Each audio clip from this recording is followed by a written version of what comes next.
Hello, you're very welcome to this short session on helping children learn maths without realising they're doing it. My name's Colette Delargy and the game I've chosen for today is called Lucky Fives.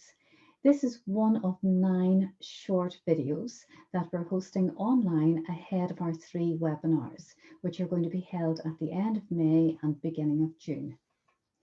My colleague Liz will be looking at the new normal after the pandemic, or actually still while the pandemic is going on, and having a look at how to create a sense of order and reassurance for the children.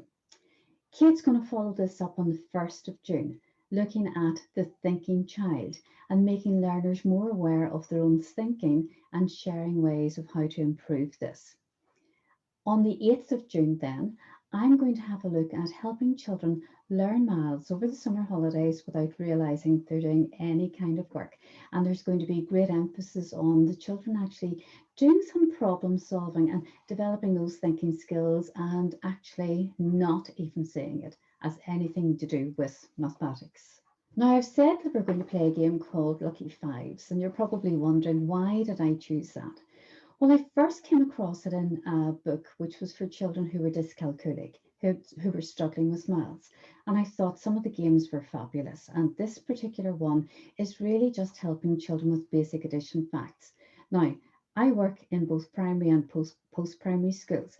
And it's quite obvious that those children who actually have quick recall of their addition facts can move ahead more quickly to do some other more challenging works. Whereas the children who don't have quick recall are actually much more slow about getting an answer and possibly having to use their fingers or use counters or whatever to help them get an answer. So if we can actually get the children playing games that help them learn their addition bonds and have that quick recall, that automatically is going to boost their confidence. And that's the one thing parents say to me all the time: their confidence is so low. So if your child is struggling with their addition bonds, I recommend this game for you. It's going to be loads of fun for everybody. I play this one on parents' meetings and with children present, and everybody loves it.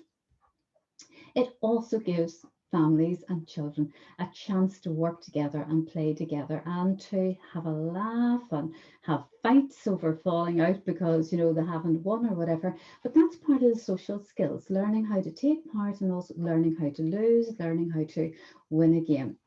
And it's also very good for helping children speed up mathematically and use their language. So I am going to suggest very strongly, highly recommend in fact, that whenever you're doing the game with the children, that whenever they're throwing the dice, that they do actually say, oh, I got a 2 and I got a 4, oh, that's 6. It's not 5. Our special number today is 5. Something that actually just gets them talking and using the addition bonds. I have my sheet made out here with my lucky fives on it. Each player needs a sheet with 5 sets of 5. So whatever way you want to draw that out, just nice and roughly, and you have your dice ready. And I'm going to throw mine onto some bubble wrap just because it's going to absorb the noise. And I have 2 and 1, which gives us 3. So that's no good. We're trying to get a total of 5. So the next player will have their go. And given that I'm the only one playing here, I'm just going to keep going. So I have a 4 and a 4, which is 8. And I do encourage you to get the children to actually say what they have. That's the important bit. I've got 2 and 1. That's still no good. Oh, no, I'm having better luck now. I've got 3 and 2. So I'm going to cover one of the flowers with 3 blue and 2 yellows. And in fact, you can actually get the children to write that they have 3 and 2. That would be even better than just covering these up. And we just keep playing like that. I've got 3 and 1, which is 4.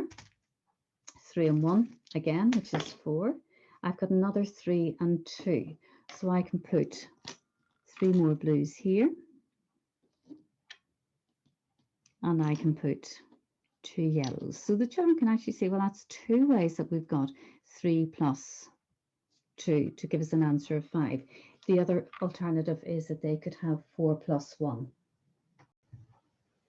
So play continues with lucky fives until one player has actually won.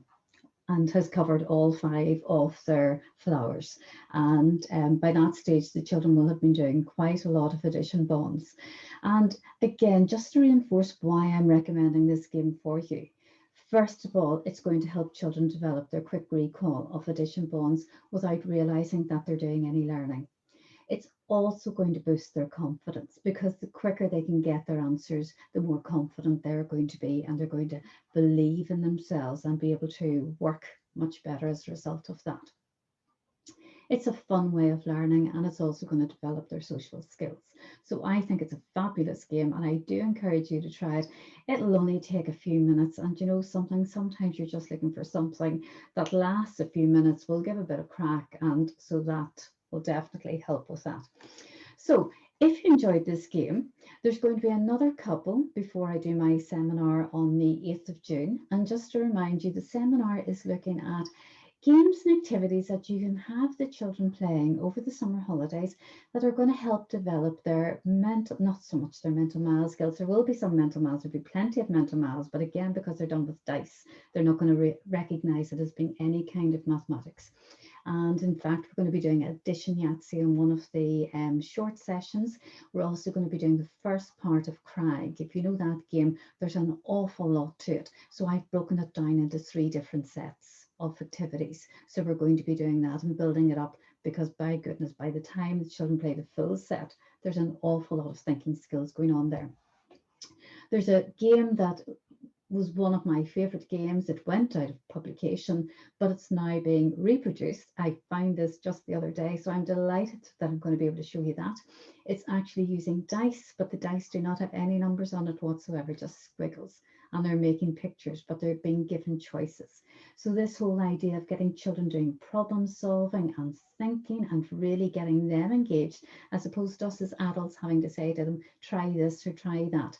This is one where they will want to actually learn and get it done. So I'm going to be showing you a variety of games. Some of them are going to be just readily available in terms of dice or playing cards, and others possibly I want you to evaluate them and see, is it worth getting for the children? So I look forward to seeing you on the 8th of June at 8 o'clock, and I'll see you then. Take care. Bye bye.